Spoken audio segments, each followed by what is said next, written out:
قل الحمد لله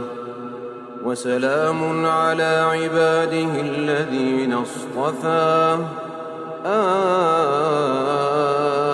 الله خير أمّا يشركون أَمَّنْ خَلَقَ السَّمَاوَاتِ وَالْأَرْضَ وَأَنزَلَ لَكُم مِّنَ السَّمَاءِ مَاءً فَأَنبَتْنَا به حدائق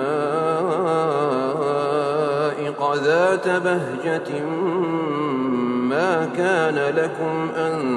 تنبتوا شجرها أإله مع الله بل هم قوم يعدلون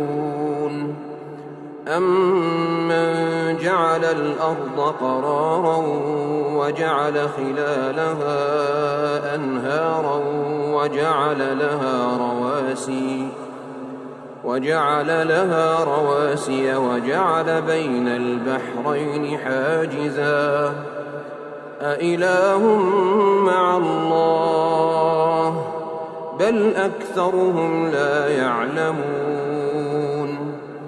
أَمَّن يُجِيبُ الْمُضْطَرَّ إِذَا دَعَاهُ وَيَكْشِفُ السُّوءَ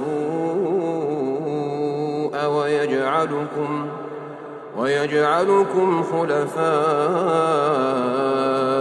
الْأَرْضِ أإله